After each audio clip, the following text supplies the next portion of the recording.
I've been procrastinating on this video because I am not happy.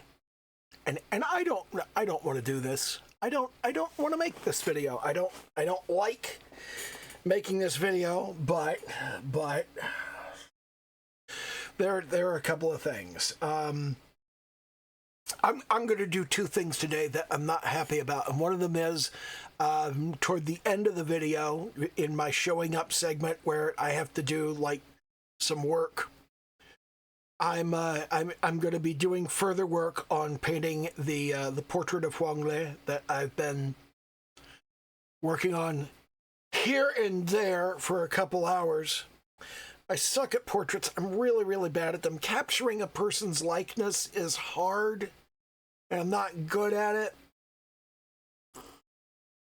And I just feel like it's among the most embarrassing things that I put on video.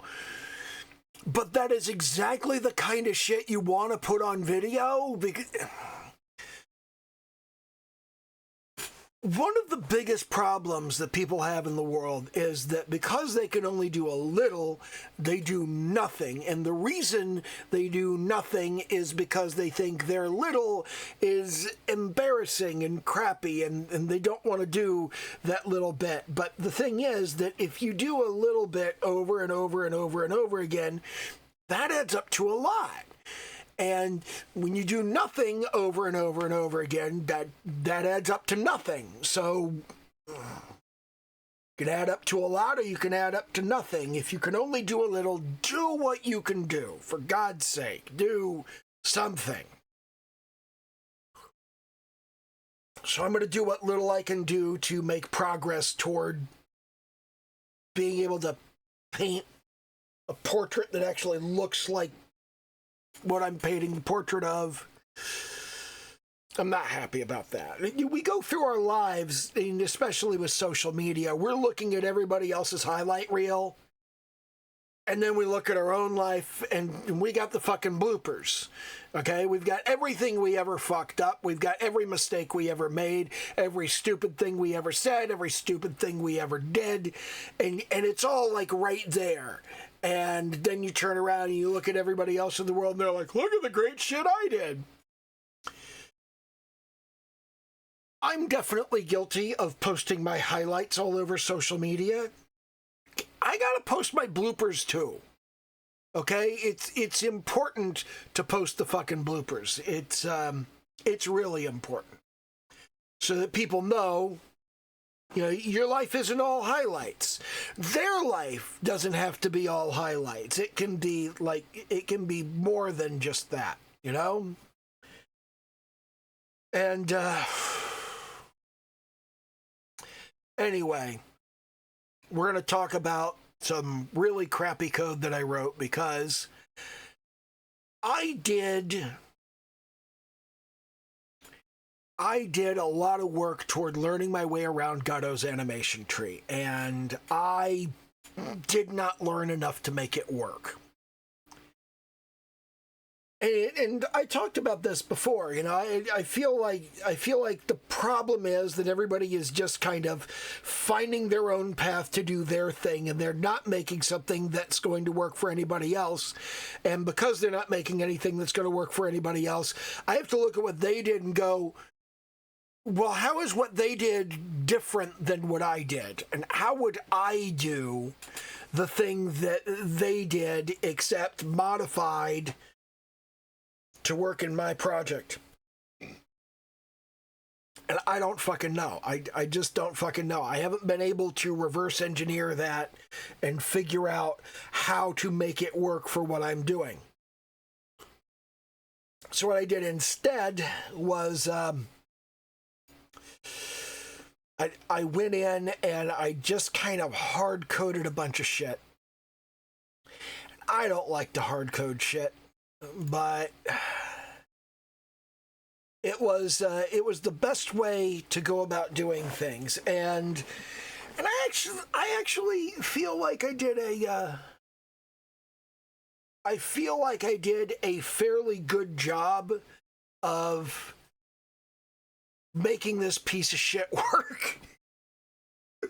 But It's bad code. So I'm going to talk about why it's bad code and why this isn't what you want to do. And I'm still going to use the code because, you know, I have to. I mean, I don't have to, but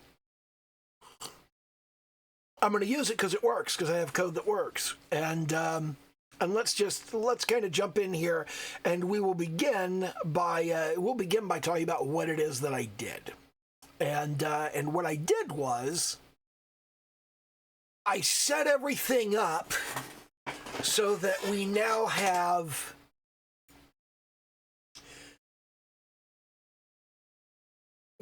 animations. And you can see here that I've got the groper is running toward me. I have some sprites that I put together. And you can see that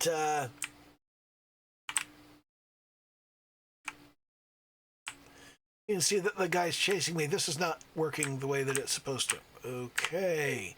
There's a thing I need to do. Okay. What have I done wrong here?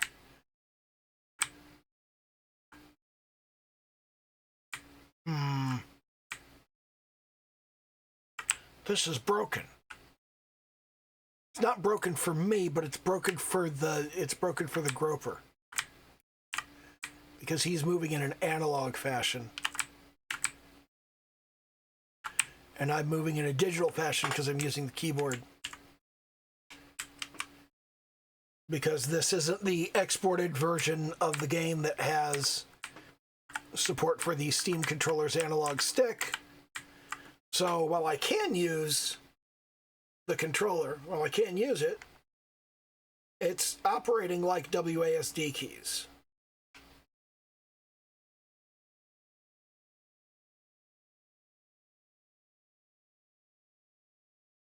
I see what I did. Okay.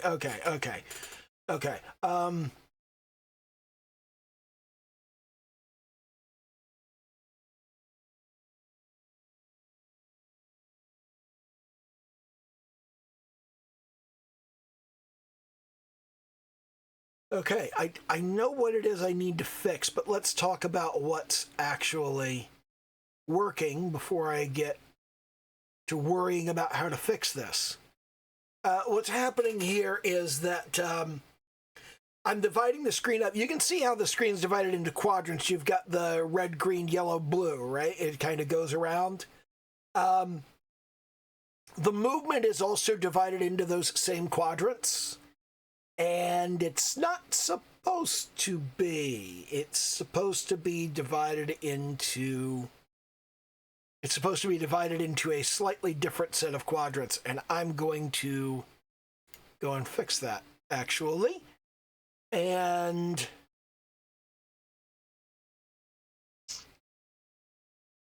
let's first of all talk about how this was implemented. Now, first of all, I do have. Let's take a look at the animation player first. If we go in and we take a look at the animation player, I have animations for idle, up, down, left, and right. I have run, up, down, left, and right. I have walk, up, down, left, and right. So there are 3 different movement speeds. There's no movement, slow movement, fast movement. There are no attack animations, and I'm not going to be doing any because it's just, they run into each other to attack, and the weapons all work automatically insofar as they work at all. I may change that in the future, but for right now, I am not going to change it. When I change it in the future, there's going to be like other stuff. So anyway, first of all, I've got my bass player speed, I've got my bass player acceleration, my bass player deceleration, and I need my animation object so I can say what animations to play. This is assigned actually in the editor. You can see up here that I've got the animation player within that is set as the animation object. You can see I've got the bass player speed, the acceleration, the deceleration, the pickup range. Those are all in there. so that they can be modified easily. And the run scale is how fast you have to be moving compared to your maximum speed before it's considered running. And I just arbitrarily decided it's going to be 2/3. Okay, the first 2/3 of your movement is going to be walking, and then the last third is going to be running.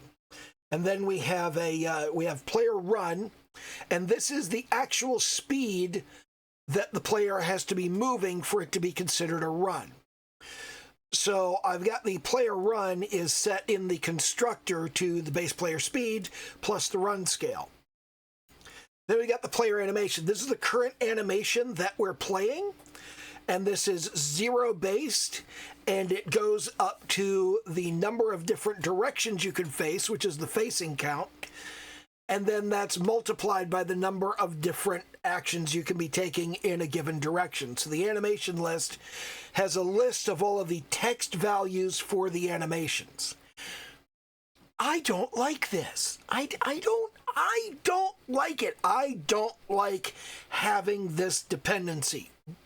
But kind of the issue here is that I have a script here which has a list of animations in it. And that list of animations has to match the list of animations in the animation player. If it doesn't, this script is not going to work. They have to be synchronized. They have to be synchronized all the time. You cannot unsynchronize them. If they get desynced, nothing will work. I don't like that. I don't like having the facing count in here. I do not feel like any of this should be necessary. What I really want is to do whatever the fuck I want in this script, and then all of the stuff related to animations doesn't happen in the script. It happens in a separate object, and that would ordinarily happen in the animation tree. But I don't understand the animation tree. And they don't have good C# examples, and they don't have a good tutorial for 2D animations, and nobody is making one. And I might make one when I figure it out, but that depends on how well I get it figured out and how confident I am that the way I've figured it out is the way it's supposed to be.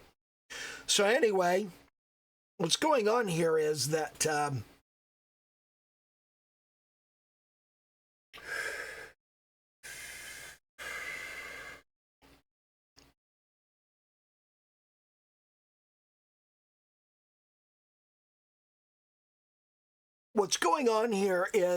when I set the angle of the player and convert that to an animation, I don't offset the angle counterclockwise, or widdershins, as we call it archaically. I don't offset the angle by half of a player facing. So, yeah.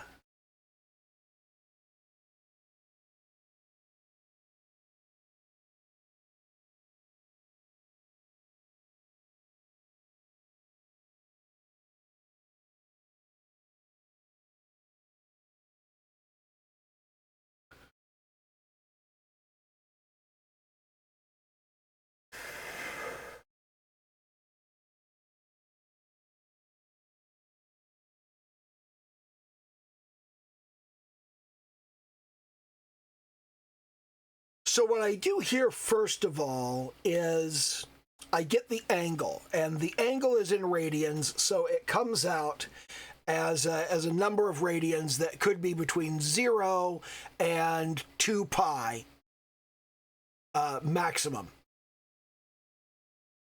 So I turn around and I divide that by 2 pi to give it a 0 to 1 range. But that 0 to 1 range, hold on. It goes to 2 pi, but it actually happens on either side of 0. So it goes from 0 to pi and from 0 to negative pi on the top. So in order to convert that over to a 0 to 1 option, the first thing that I do is I divide it by pi to convert it to a floating point number between 0 and 1. Then I divide it by 2 to convert it to a number between 0 and 1/2, and it can be 1/2 or it can be negative 1/2. And then I add 1.0 to offset that and make it 0 to 1.0 clockwise from the right. Okay? Then I multiply that by the facing count, and having multiplied that by the facing count, I can then take the integer result of the facing, and that's the animation to play. Now what I need to do is,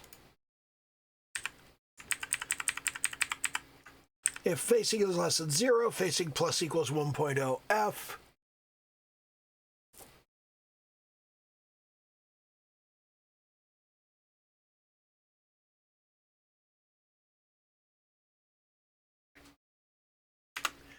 And regardless, facing plus equals 1.0 f divided by float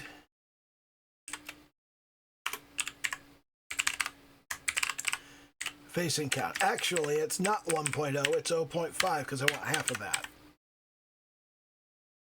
Facing plus equals 0.5 f divided by float facing count. We got two casts in here. I'm not 100% happy with this, but I think that actually fixes the problem. So let's go ahead and do that. Anyway, that goes ahead and comes down here, and we do a move toward. And I was calculating the player X cell and player D cell up here, but I just went ahead and started doing that down here. Because it just didn't seem like a useful optimization, because I was calculating the player acceleration and the player deceleration at the beginning of the function, and then later in the function I was using one of them twice. So I was saving one calculation by using a pre-calculated variable twice, but I was doing another equivalent calculation at the same time. So if we're going to do two calculations either way, I may as well just do them raw in here and then have one less thing on the stack. So anyway, that's where that is, and then we get down here and we get to the magic numbers thing. We modulo the player animation by the facing count, and if our velocity is not 0, then we start out by walking. We add the facing count, because what we always have here is when you're not moving, then your facing count to start with. If your facing count is less than facing, that's your idle operation. But if you're moving, we add the facing count, and that pushes you up into the next group of things. And if you're running, then we just add it again. So we add your facing count if you're moving, and then we add the facing count again if you're running, if you're moving faster than the player running. And then we check where the animation object is null, and if the animation object is not null, then we go ahead and play the player animation.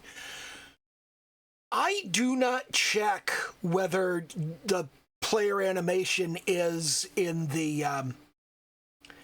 I don't check whether it's within the bounds of the array. I don't like not doing that, but I don't feel like messing with it. So anyway, that's how we set the animations. And now that I've done this additional calculation in here, that should fix the facing problem. Well, hold on. It's not a problem with me. It's a problem with, yeah. It's a problem with the groper.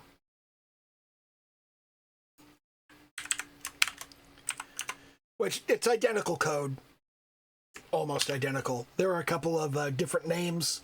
Like we have the Groper velocity and we have the Groper animation, and that's like it. But everything else works the same way.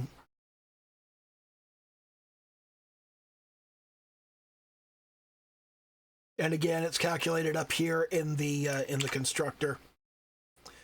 So yeah, there we go. And now we come over here and we do the build.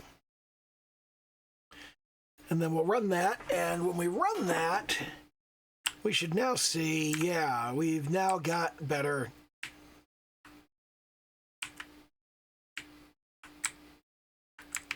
All right, that is exactly what we needed.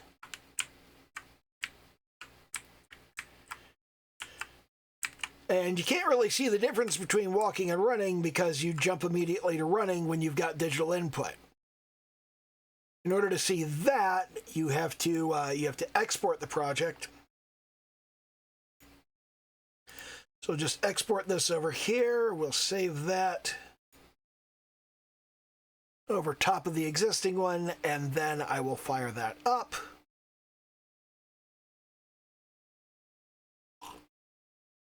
And I'll fire that up through Steam, so my Steam controller will work.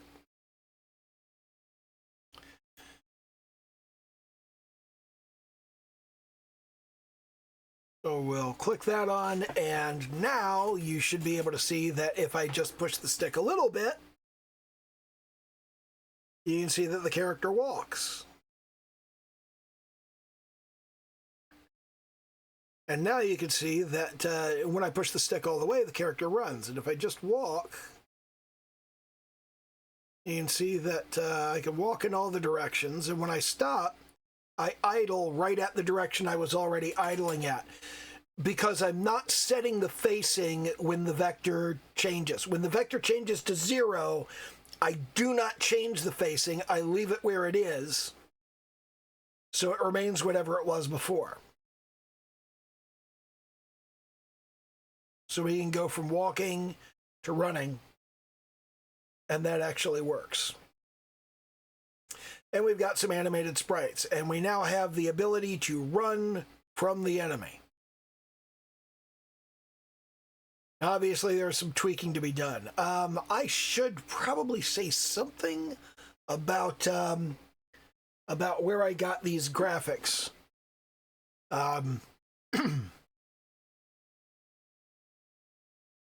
These are not the final graphics. They're not the graphics I'm going to be using when the game comes out. I'm going to put clothes on them at some point. But anyway, the situation here is, if I jump into my D drive, you see that I have here an archive directory, and in that archive directory I have a game art bundle. And in that game art bundle I have a whole bunch of stuff. This is let's just select it all and see what it comes down to. It's not telling me what it's come down to. Let's come over here and we'll go properties. And it's 51 gigs of game art. And this is actually multiple bundles that I've purchased off Humble Bundle and Itch.io and places like that. And buried in one of these 2.5D character pieces collections, there's a female assassin and a male assassin. And I'm just using the base assassin sprite sheet, and I'm just using the sprite1.png to grab that and be able to work with it. And that's I don't know who these are from. I can check. 2.5D character piece. Let's see. Snow and Ice 2.5D characters. Daemonum Infernum, 2.5D Nature Pack. Okay.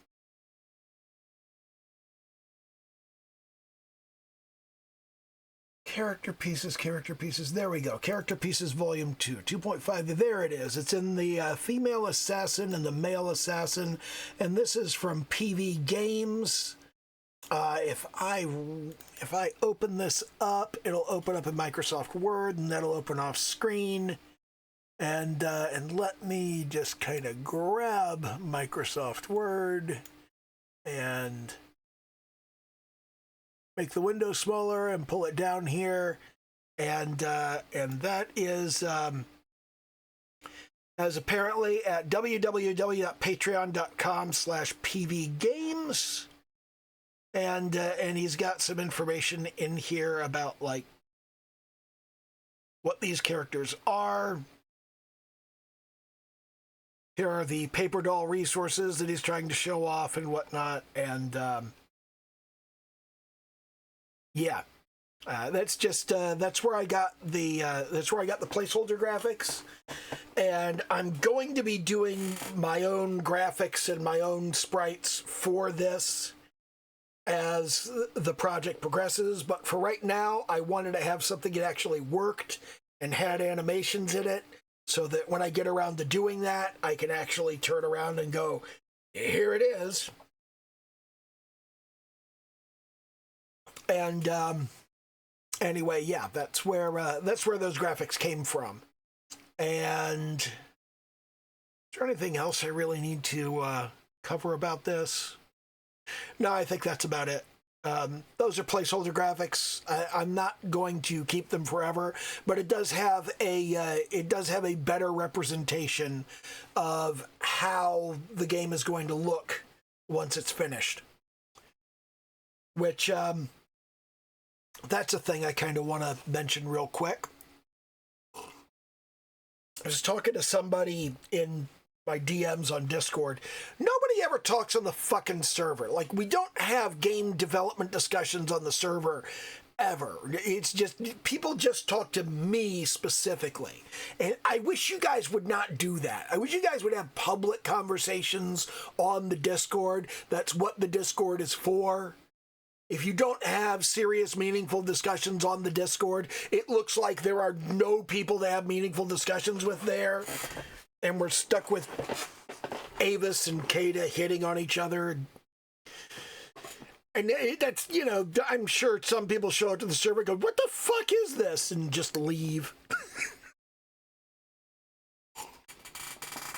But yeah, it's just like, it's like a half dozen people hanging out on the server at the moment. And everybody's just like, oh, well, let's have our real conversations in DMs.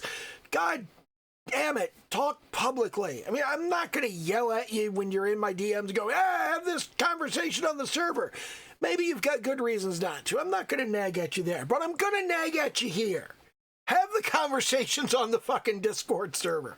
Have public conversations about your shit so we can develop something that vaguely resembles a community. Granted, our community is primarily just weebs. But regardless, if you want to have a community that talks about development, if you want to have a community that talks about art, you got to get on the public server and talk about this stuff. You can do that. You don't have to talk about art only in artwork. You don't have to talk about development only in games. You can talk about stuff wherever. You know, you can chat in chat. And if we've got two conversations going on at the same time, we have the chat and the cooler chat. The cooler chat is for when people are fucking around in chat and you don't want to interrupt their fucking around, but you want to have a serious conversation about something else. You go to the cooler chat, where the serious conversations happen. That used to be an important thing. We used to have just like constant shit going on the Discord, but it's been running for years and years and everybody's got like better things to do now. Anyway, let's go ahead and bail off of talking about the game at this point. And we're now going to switch gears and we're going to talk about art. I am once again working on portraits of Huangle, and I did a better one earlier, but still not very good. And I think I have a better handle on the blocking in process now, and on how to get started with a portrait. But yeah, we're moving into art at this point. If you're only here for the development, then you can go ahead and bail. do the little YouTube dance, like, comment, subscribe, all that happy horse shit. But if you're here for the art, then stick around. I'll be doing some shitty art, and you'll be able to look at it and go, God damn, my art's better than that. Because it undoubtedly is. I am very, very bad at this producing a likeness thing. And because I am very bad at this producing a likeness thing, I couldn't make an ongoing comic with characters because the characters wouldn't look the same from issue to issue and from installment to installment. And not knowing how to paint portraits, I think this is the root of same-face syndrome. I think the reason that artists have same-face syndrome is because they do the same face over and over. And the reason they do the same face over and over is they have no sense and no feel and no intuition for different faces. I certainly don't. Reproducing a known face in a way that it looks like the person that face belongs to, that's really incredibly difficult for me. And I'm also working on a secondary aspect of this, which is I don't want to just copy a particular reference. Like I'm working from that fundamental concept right now of copying the reference because I'm not very good. But copying the reference isn't the end goal. What I ultimately want to do is put recognizable characters into poses and situations that we don't have reference for them. So in order to do that, it's not enough for me to just copy the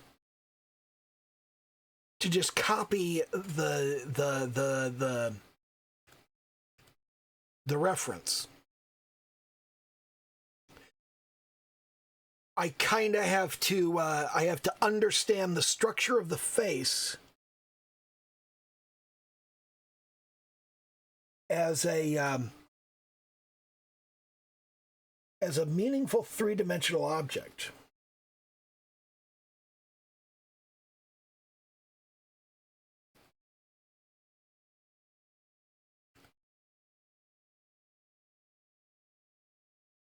So it's like, on the one hand, blocking in and saying, okay, let's understand where the boundaries of the face are. Okay? That's useful. Okay? That's useful for me to go, okay, here are the boundaries of the face, and you can kind of go, there we go, that goes there. Then we bring that down here, and then we can come down at this angle, and then straight across. And that should line up vertically there, so I haven't done a good job on that.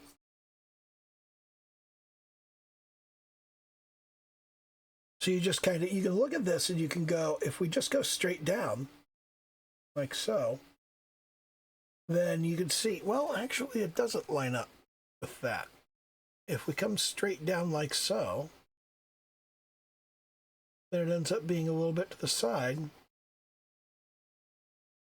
And then that comes up there. This comes up here, and then this comes up here, and then we've got this long sweeping hairline here. And I really love this kind of asymmetrical hairstyle where it's kind of almost over the eye on this side. And looking at this and working from this and just trying to kind of duplicate the face, that's useful for getting a handle on what is going on here. But ultimately what I want is not to duplicate the face, but to understand the structure of how it all fits together. And there's kind of this T that goes on here, and then there are the cheekbones. There's the cheekbones, there's the side of the jaw right here. Okay, and you can see that same thing in all of these, is just like the structure of the face. The Riley head also gives you a kind of good approximation of this.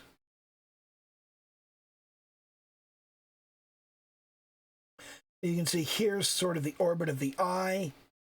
Here again is the orbit of the eye. You can't see it, but you know it's there. And while the hair does cover the forehead over here, you know that it continues. You know that it goes up over in that area. And identifying the differences in specific faces is it's a skill that has to be developed, and I've never developed it.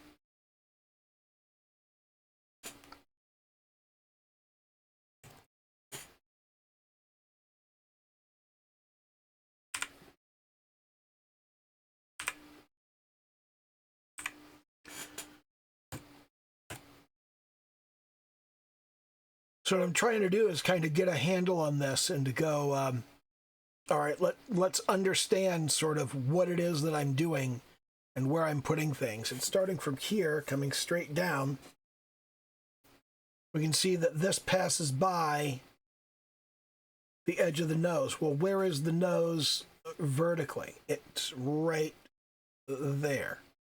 And what angle is it at? It's at about this angle. So that's about the right angle for the nose right there. And we've got the little kind of divot in the nose, and it comes up and around. There's sort of the nostrils. And she's got these laugh lines right here.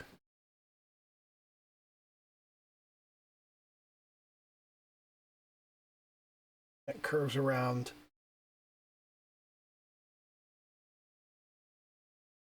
There's the philtrum of the nose is right under here.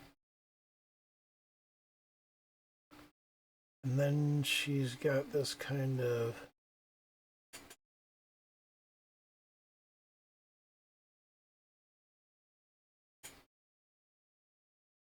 about like that. There's the bottom of the lip. There's the kind of shadow under it. And I've got her chin too long. Now, getting the chin too long is kind of a problem. So if we come across from here, if we come straight across from here, we should run into that edge, and we pretty much do. And then we've got, okay, this line here.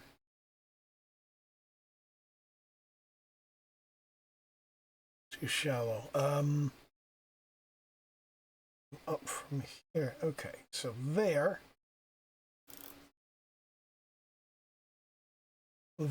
is more. That's one of the important things. This distance right here,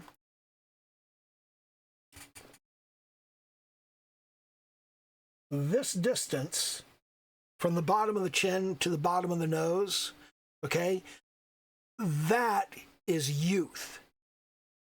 As a person gets older, that space gets longer, okay? So a young person is really going to have that compressed. And if you want somebody to look youthful and childlike, then you sort of compress that area up under the nose. And you also compress the nose, like the entire face from chin up to eyes. That whole thing gets compressed, and the nose gets pushed back up, and the bottom of the nose lifts. So if you lift the bottom plane of the nose up to more of an angle, and you push everything upward, if you just kind of crush the face from here upward, if you take that space there and you just kind of pull it all in, that makes a character look young.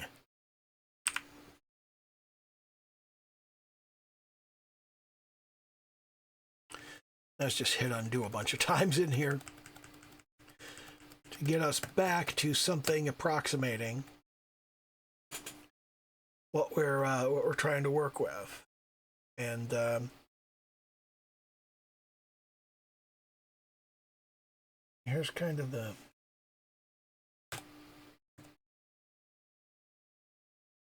top of the lip right here. And then up farther, we've got the edge of the nose. Edge of the nose comes up at an angle like this. On this side, it sweeps upward. On this side, we've got kind of a, we've got a little triangle of shadow here.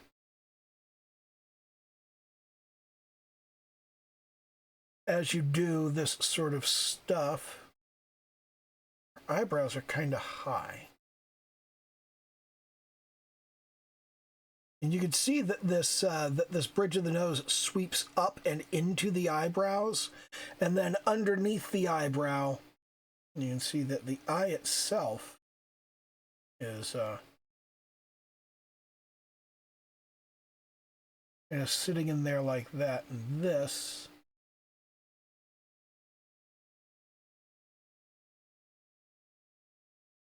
she's got sort of a dark shadows under her eyes. That is undoubtedly because she's homeless and saying that, oh, this looks awful. It doesn't look like her at all. And it's very frustrating. And I don't know what I'm doing wrong. I don't know what the problem is. I'm just bad at this. And look, I've got this way too long. You can tell because here's the edge of her neck right here. We've got kind of right here, we got this kind of shadow going on. And then this comes across, and just on the other side of that, we've got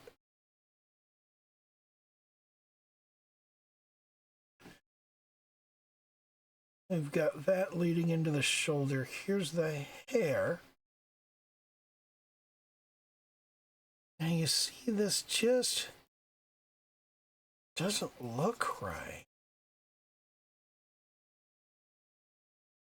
Doesn't look like I've captured the likeness at all. That's not even recognizable as human. And I don't know what I did wrong. That's the frustrating part. Now this part here, we got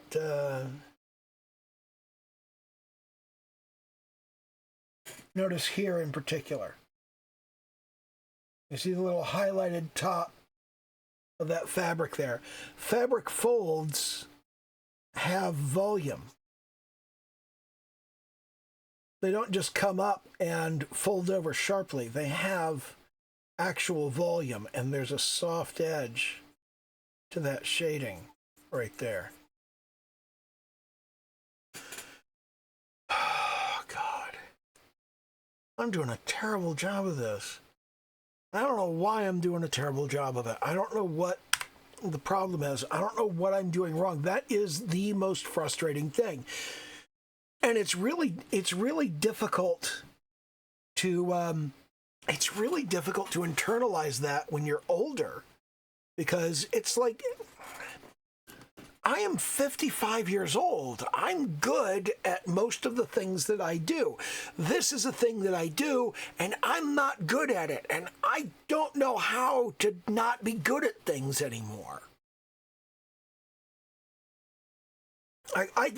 Even the shitty, crappy code that I wrote earlier in the video, I understand that I wrote shitty code, and I understand why it's shitty, and I can explain, no, this is why it's shitty, and I've got parameters in there that are designed around making it more generic, making it more usable, so that I can alter it and go, well, okay, we're going to have 8 directional movement now, and when I do 8 directional movement, I have to add new animations, and I have to modify the array of animation names in the script because it's a fucking stupid implementation that has a dependency, and I don't like that it has a dependency, and it's garbage. But yeah, I've got it kind of set up that if I just keep the animation player and that array in sync, and I say, well, here are all of the different here are all the different directions you can move. It'll just automatically work. I could do 6 directional movement.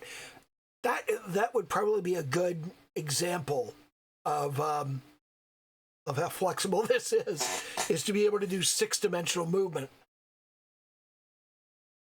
and show, look, this has 6 different rotations. I could fake that fairly quickly and fairly easily, but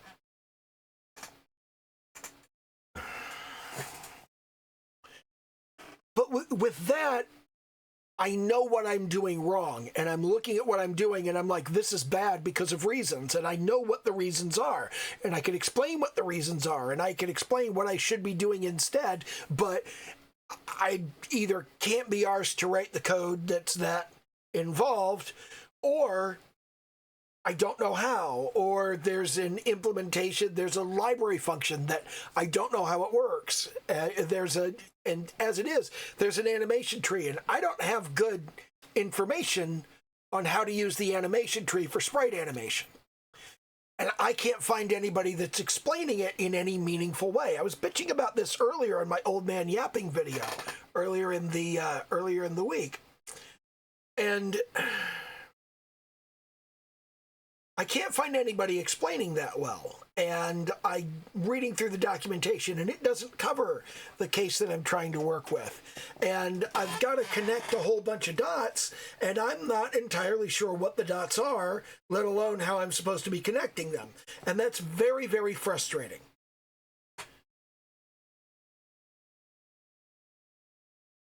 But I know what I should be doing. I know what good looks like. In that case, I know how you get from the bad code to the good code. It's just I'm not traveling that path yet. I know where the path is. I'm like, yeah, right down there. That's where things actually get done. I could do that. I'm not doing that. But I understand how that's done. Meanwhile, I'm over here, I'm working on portraits, and they look like shit, and I don't know why. I don't know what I'm doing wrong, and this is where the right thing to do is to get yourself a teacher. But a good teacher would cost money that I can't afford, and if I got a cheap teacher that I could afford, they would suck. So, yeah, I'm not going to bother people. I'm just going to kind of hang around and bang my head against the problem until I figure it out. I do have a number of reference books on the matter. None of them really deal with the question of capturing a likeness. And I have been watching a lot of YouTube tutorials on that. They all seem to be very keyed in on duplicating the reference you see in front of you. So understanding the 3-dimensional form and structure of the face so that it can be drawn in any orientation, with any expression, in any pose, that's kind of outside of the scope of what they're talking about. And I don't know that there really is going to be a good tutorial on that. And I certainly don't anticipate myself being able to do one about that, because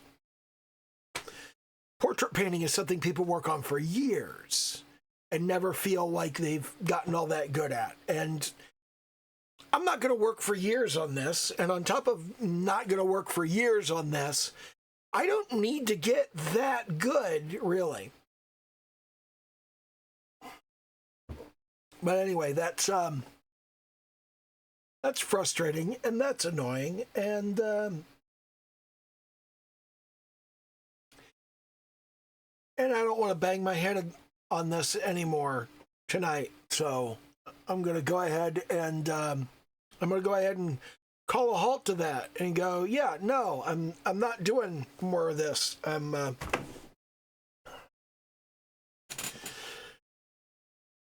I'm going to go watch the new remake of Nosferatu because I have heard it's really good. And it's streaming on Peacock right now, and I have Peacock, so I'm gonna go watch that. And in the meantime, look, I hope something I said was useful to you. I hope I was in some way able to smooth your journey from wherever you are to wherever you're going.